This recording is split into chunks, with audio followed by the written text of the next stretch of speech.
David Smith here with another Flip Classroom math video. A few tips before we start.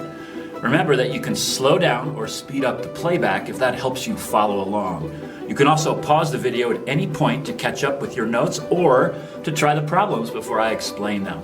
Finally, you could turn on the captions and read my words below on the bottom of your screen. Today's topic, review of radicals. So we're going to go through all the different things we did in this chapter in our book and give you a chance to look it over. So let's get started. 4 main rules that we used. If I have root a times root a, that's the same as root a squared, which is just a. Second rule, if I have root a times root b, in other words, 2 different numbers under the root sign, then I can combine them with multiplication, not addition, but multiplication, so it's root of a times b. Division works in a very similar way. If I have root a over root b, I can put the root over the entire fraction. So it's just the root of a over b.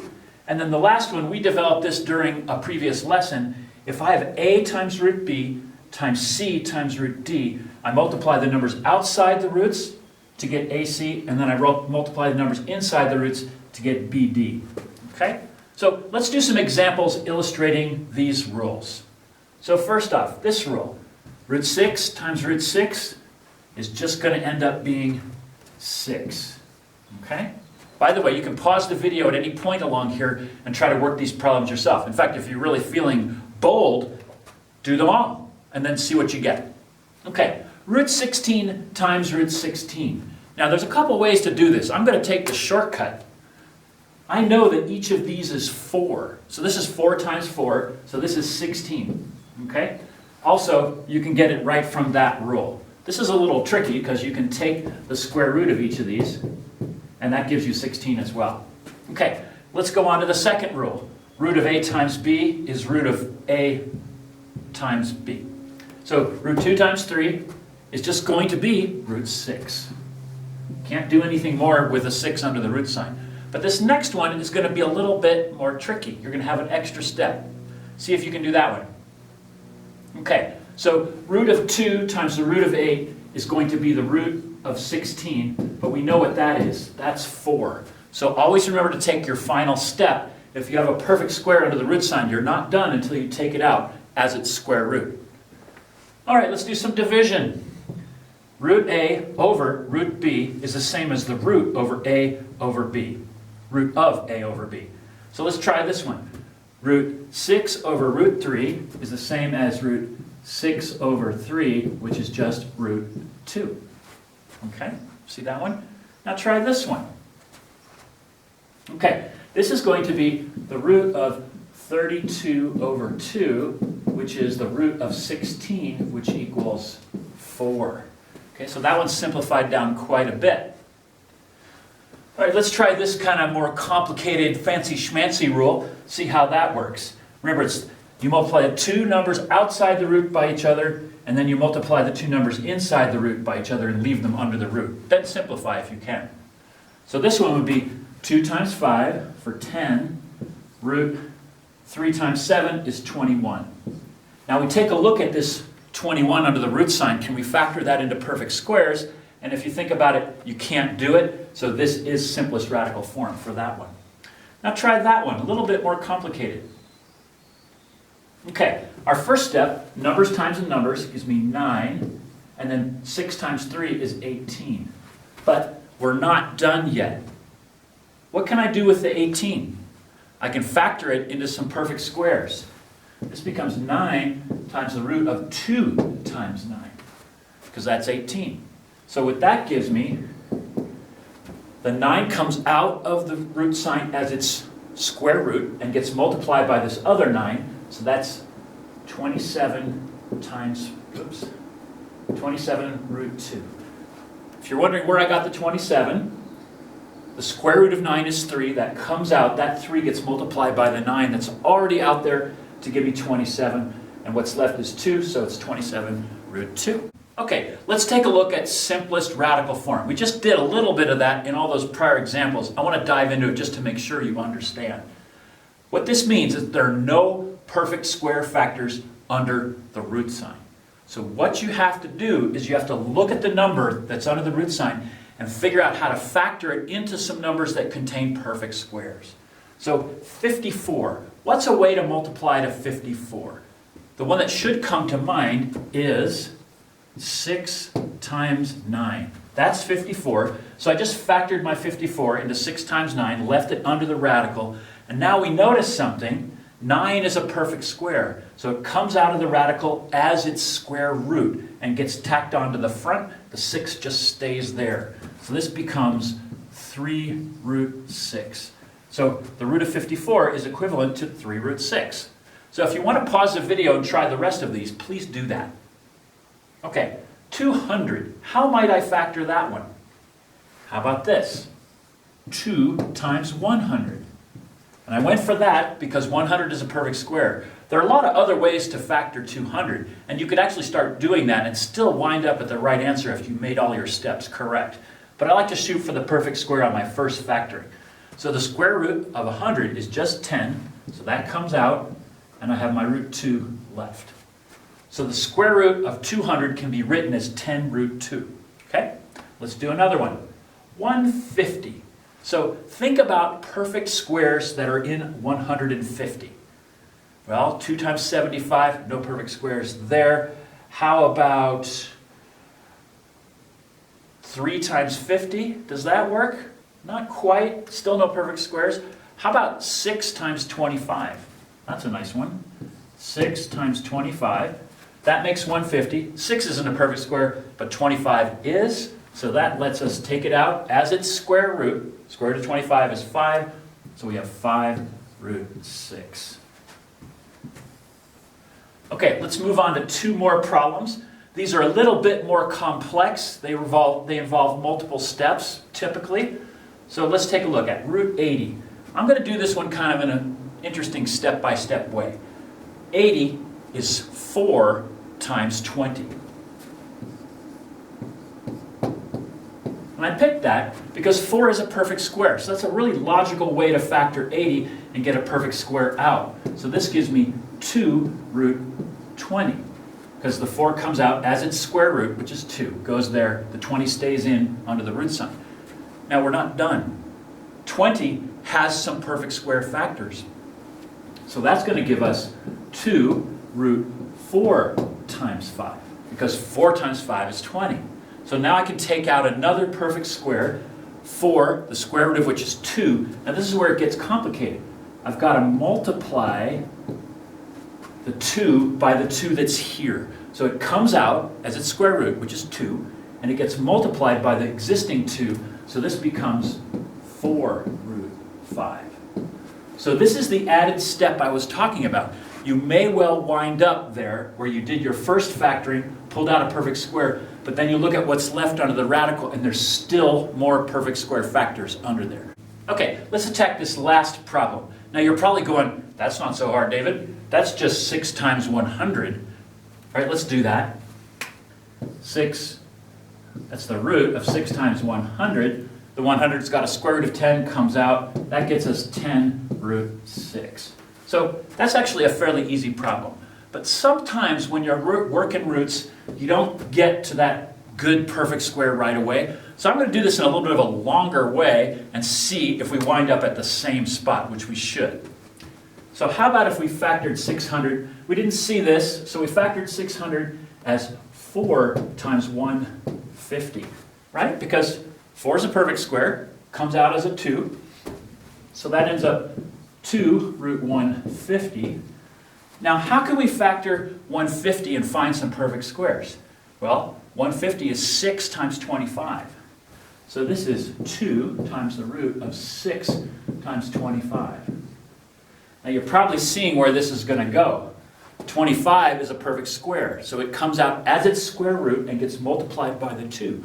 So we take the square root of 25, that's 5, multiply it by 2, we get 10, and that equals 10 root 6. So with this last problem, this first way is definitely the quicker, better way. We just identified our perfect square right away, 6 times 100, and got to our answer. But my bet is that as you work some of these problems, you might go, oh, well, here's a good way to go, and it's perfectly valid. You just have to analyze what you have left and see if you can factor it again to finish the process. Okay, let's talk about adding and subtracting radicals. This is very similar to combining like terms that we did in our algebra chapter. So I've got two expressions, we're going to analyze them. This one's pretty straightforward, this one has a little trick to it. So what we do is we look for the same roots and we combine them. So can I add 2 root 6 to 8 root 11? Can't do it. The roots are different. But if I keep scanning, oh, I have a minus 4 root 6 here and a 2 root 6 there. Now the way to think of this is I have 2 root 6's and I'm subtracting 4 root 6's from 2, so I'm going to get minus 2 root 6 for these two. So I got that one taken care of, I got that one taken care of. Now I have a couple root 11's I can combine. I've got 8 root 11's and I'm adding one more, there's a 1 out there, one more root 11, so I have plus 9 root 11. And now I could just bring my 2 root 16 down, right? Good, I'm glad you caught that. Root 16 is 4, so I just have to simplify. That's 4 times 2, that's going to give me 8. So remember, you're on the hook to put these in simplest radical form whenever you can. So this problem's going to have another one like that, another little trick. So let's take a look. Okay, I've got 9 root 3's minus 8 root 3's, so that's just going to leave me with a root 3. Now, root 27, what can we do with that? If you remember your numbers, this is 3 times 9. So this is going to be plus 7 times the root of 3 times 9. Let's just bring down my root 2. Okay? Now, we need to finish this. 9's our perfect square. It comes out as its square root, which is 3, and gets multiplied by the 7. So let's bring down our root 3. This is going to be plus 21 root 3 plus root 2. And now I can see that I can add these two. So I get 21 root 3 plus one more. That's 22 root 3 plus root 2. So be ready to check these numbers. It didn't look like you could combine this one with the other 2 root 3's, but it turns out that 7 times root 27 is equivalent to 21 times root 3, and then I can combine. Okay, let's talk about multiplying radicals. I've got 3 expressions here that we're going to do that for. Our basic rule is, like we showed in the beginning of this video, it's this one here. If I have a times root b times c times root d, I multiply the numbers outside and keep them outside. I multiply the numbers inside the root, keep them inside, and then remember, you have to look at the result of that, whatever number that is, and see if you can simplify it down, take some perfect square factors out of the root. Okay, so let's take a look. This one should look like distributive property because it is. 6 times 2 gives me my 12, and 6 times root 2 is just plus 6 root 2. There's nothing else I can do to simplify that expression. Now let's take a look at this one. This is going to be a little bit more complicated. What's root 2 times root 2? That's just 2. And then root 2 times root 3 is going to be root 6. Remember, we multiply the numbers underneath the root, so that's root 6. So that one is pretty much finished there. Okay, let's attack this last problem here. We're going to, again, do our distributive property. 2, there's a 1 out there, so that just leaves my 2. Root 3 times root 3 is 9.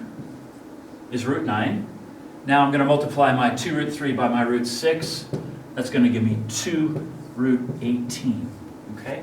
Now we're definitely not done. You're probably seeing that there's things going on in both these root signs that we can deal with.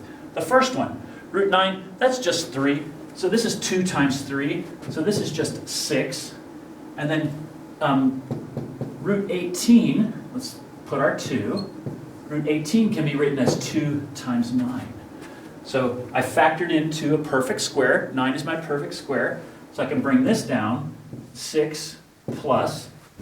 The 9 comes out as its square root. So it comes out as a 3, gets multiplied by my 2, and I have 6 root 2 as my answer. Okay, the last lesson that we did in this unit on radicals was dividing radicals. It was by far the most trickiest. So I want to make sure that I give you a good review. Pause the video, try the problems, bring your questions to next class. So the idea here is that we need to get rid of the radicals in the denominator. So all 5 of these examples have radicals in the denominator. As you remember, the denominator is the bottom part of a fraction. So we have this convention in mathematics where we don't like radicals in the bottom. Truthfully, it doesn't matter, but we'd like to get them out of there. So that's what we're doing here. What you have to remember is you have to multiply, let's just do this, multiply by a fraction that has that same radical in it on the bottom, because we know it's going to happen. Root 2 times root 2 is just going to give us 2. We'll do that in a second. I can multiply this fraction by root 2 over root 2 because this is just 1. It looks complicated. It doesn't quite look like 1, but it is, because root 2 divided by root 2 is just 1. So now what we get, remember when you multiply 2 fractions, you multiply straight across the top and across the bottom. We get 4 root 2 over 2. And then finally, on a lot of these you can reduce, and you will need to do that. This becomes 2, that goes to 1, and we get 2 root 2 as our answer for that one. Let's try another one. Remember, you can pause at any point and try these yourself. So this one, I'm just going to multiply by root 3 over root 3. Again, just a version of 1. Kind of weird looking, but it is.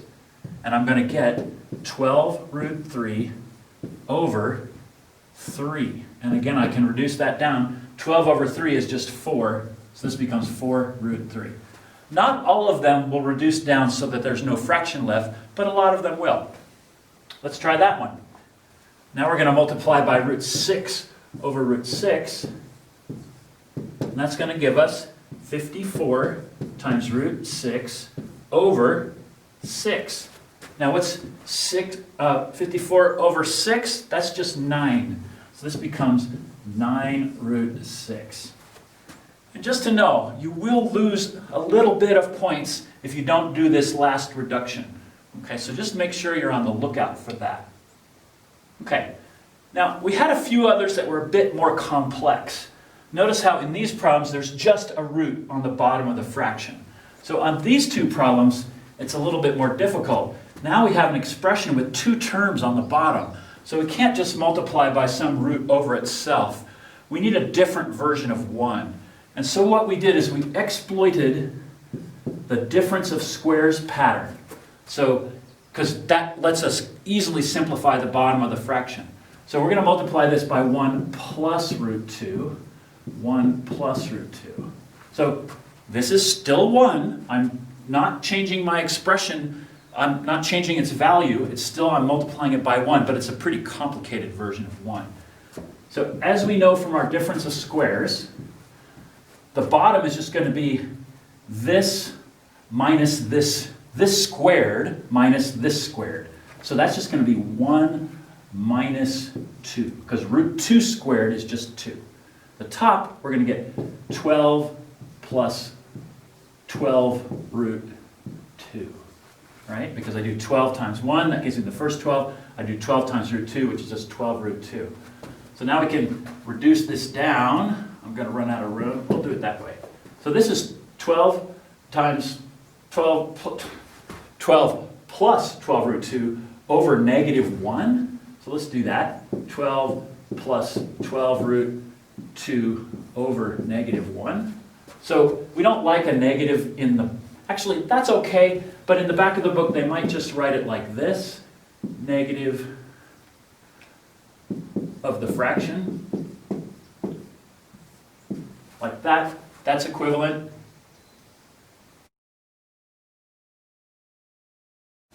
Okay? All right. Last one. We're going to multiply this by another fancy version of 1. 6 minus root 5. 6 minus root 5. So we had 6 plus root 5. We do 6 minus root 5. I'm going to scoot that over here. That's going to give us 6 squared on the bottom, which is 36, minus 5. On the top, we're going to get 50 times 6, which is 300, minus 50 root 5. So this is getting a lot of big numberage going on here. I think we're going to end up with an ugly answer at the next step. 36 minus 5 is 31 on the bottom. 31 is a prime number, so we know we're not going to be able to reduce anymore. So the top is just going to be 300 minus 50 root of 5. So that's definitely what I would call an ugly answer. Okay, now some of you might not have been satisfied with how I finished out this problem. If you thought it was all okay, take a look, because I don't think my answer is necessarily wrong, but it could be better. So take a look at that. I finished up with here, with a -1 on the bottom, and I just transferred that negative up to the top.